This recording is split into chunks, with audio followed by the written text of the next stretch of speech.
Hey everyone, it's Sarah, and today I wanted to discuss my journey to motherhood. And if you have had any difficulties becoming a parent or becoming a mother carrying a pregnancy, then this video is just for you. I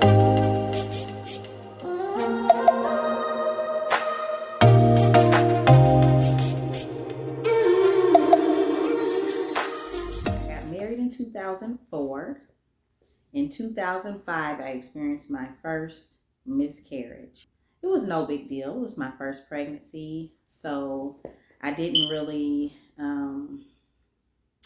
didn't have too many effects of it. It was something called a blighted ovum. So shortly after my first miscarriage, I got pregnant again. And this time I was pregnant with triplets. I was happy. I was in college full time and working full time, and everything seemed to be going well. However, not sure how far along I was. It was definitely within the first trimester. At some point, I did begin to cramp and have the signs of experiencing a miscarriage. I did go on to miscarry the triplets. I can say I do definitely understand what other mothers or other women who have experienced miscarriages. I can say I definitely identify with them. Sometimes some things bother you, sometimes they don't. After the triplets, I did experience a very slight depression. I could not understand why I could not maintain a pregnancy. I could not understand why this was happening to me. I mean, I felt like I had did everything right. I was going to school, I go to church, I am married, and I felt like this is something that my husband and I wanted. And so when you have difficulties with pregnancy, sometimes it can make you feel inadequate, or that your body is not capable or able to do what it should do. As women, we were given eggs so that we could carry and have children. For a little while after I had a miscarriage of the triplets, I really did go through some things internally, but it did not last too long, and I'm thankful for that. My belief and hope system in God was something that really brought me out of that, and so I could not stay down too long because I wasn't able to have children at the time. The following year, I had another pregnancy and another miscarriage. Now, so at this time, I'm at my third miscarriage, but it would have been 5 children that me and my husband would have lost. So if you're anyone who has experienced any infertility, you know that typically, or it used to be, now mind you, this is over 15 years ago. At that particular time, the standard was that you had to have 3 miscarriages before the doctors would do a infertility workup on you. And if you have been through this process, then you know there are certain tests that they're going to give you, certain labs that they're going to give you just to see what is going on and maybe what is causing the difficulty in you being able to get pregnant or maintain a pregnancy. So I did not have a problem getting pregnant. I had a problem maintaining my pregnancy. After we did an infertility workup, and I believe it was, at the time, I think they told me I had polycystic ovarian syndrome. I can't tell you if that is really true or not true, but it is something that was said. Okay, so after a few years of trying, mind you, I got married in 04, started having miscarriages 2 in 05, I believe 1 in 06, another one in 07. Eventually, during all the infertility workup process, I went to a specialist. Best decision I ever made. I had to drive out of town to the specialist and I paid out of pocket, but it was very insightful. After having all of these miscarriages, I was already considered to being high risk.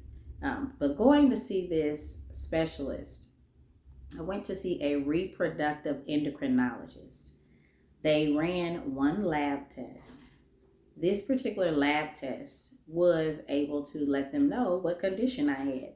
And so the condition that I have or had or experienced was antiphospholipid syndrome. In my terms, my body, I would get pregnant and my body would fight off the fetus as if it was a foreign object and not something that should have been growing within me. So once we learned that I had antiphospholipid syndrome, there were a few things that I had to do. The first thing I had to do once I became pregnant, I had to immediately, as soon as I got a positive pregnancy test, I had to immediately contact the doctors and taking pills, baby aspirin, and also I had to give myself shots, 2 injections a day in my stomach. And this was the regimen that I had to have that would give me a chance at not fighting off this fetus. At this point, I had been married 3.5, almost 4 years with no success at having a live birth. I just want to throw this in there. When you have a miscarriage, you really should give your body time to heal. If you don't give your body time to heal from the last pregnancy, you might experience difficulties.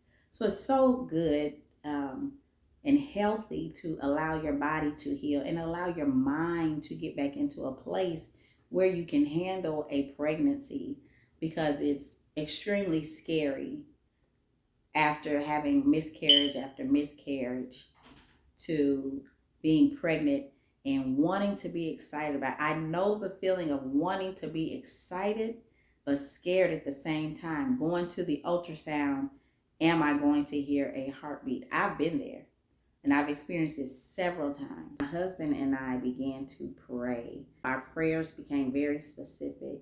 We asked God to bless us with a baby. We asked him to give us a baby. Let me carry a pregnancy and to give us a baby. We got pregnant in 2007, and that particular pregnancy, I was still under the care of the specialist. Since it was out of town, I was being seen by the specialist, as well as I got a local high-risk OB physician. Now, I was taking my pills and giving myself the injections daily. This particular pregnancy, it just we didn't tell anyone because we had so many losses before. We didn't want anyone to get excited. I believe we shared it when I was 5 months along. And the very first ultrasound that I had, the baby was small. So it wasn't too much of a concern, but it was definitely something they wanted to keep their eyes on. So she was developing, but in a small package. And eventually I carried the baby to 7 months exactly, 28 weeks. And when we went to our ultrasound, we found out that the baby had died internally. So me carrying the baby, I knew that something was kind of not right, something was wrong. So we immediately had to go have this baby. So I went into a full labor. My labor was induced and I had to have this baby. This was in 2008. This was probably hands down the hardest thing that my husband and I ever experienced, is not just a regular miscarriage, but a stillborn. The feelings that you begin to feel after having a stillborn baby can definitely wreck your world. And if your energy is not channeled correctly, then you would definitely blame others. You definitely go into a mindset of, why is this happening to me? Why are these people who are on the streets, or these people who are not on the streets, but these people are getting pregnant and they don't even want their babies, but I want mine. Why is this happening to me? So you have to really try really hard and stay focused. And I'm going to be honest, after going through a stillborn, if I didn't have God in my life, I'm not sure how I would have made it through. It's here now almost 14 years later, and it still bothers me to this day. But what I want to say on the flip side is, spiritually so, we asked God for a baby. And some people will never understand this. And he did that. The baby was not alive, but I was able to experience and know that God heard our prayers. Because this was the first time that we actually got this far along. We were so close. And even with us being so close, she was so small. So it's very possible that she would have had a lot of difficulties in her life due to the size that she was. So I'm really grateful and thankful for God for honoring his word, doing what he said. Also during this time, just spiritually so, I found a scripture and it said that the Lord will make the barren woman to have a house full of children. And so with that being said, I found delight in hoping against hope that it would one day happen for me. And I know that if God said it, that it would happen. And many things happen in God's timing and not when we want it, not when we desire it. So that was 14 years ago. Shortly after, months and months after, I was pregnant again. This time, I was pregnant with my son. This time, I still had to do the same regimen. Pills and injections daily. Take it easy, very high risk pregnancy. So the good news is that even after that stillborn, we went on to have a live birth. So my fifth pregnancy was my first, I believe it's my fifth or sixth pregnancy, was my first live birth. And we had my son. Healthy son. 2 years later, we got pregnant again. And we had another healthy boy. 3 years later, we got pregnant again. And we had a healthy daughter. I just wanted to come on here, and there's so much more that I could say. It's a lot of things that go into when you are experiencing infertility, when you're trying to get pregnant, different things that you may feel or go through. But I really just want to come on here and say that when the time is right, it's not your time, but it's definitely God's time. When the time is right, he will show himself strong in your life. And if that means that you're going to become a mother, if it's not naturally so, and that's okay. But the thing about being a mother is not carrying the child. It's caring for the child. If you want to be a mom, then there's so many different avenues now that you can become a mother or a parent. And in the meantime, be a great sister, be a great aunt, be a great friend, be a great godmother. Put yourself in places where you can build relationships with children and you can make a difference. It will actually help to fill the void. I just wanted to come on here and share bits and pieces of my story into becoming a parent. I want to say that it was definitely a struggle. For the first 5 years, we did not have children in our marriage. And it was something that hurt on the inside, but I couldn't focus on it too much because I had so many other things, school and work and just life going on. But most importantly, I want to say that God is able. You're not alone. So many women have experienced many different difficulties. I just wanted to share a piece of my story on my journey to motherhood.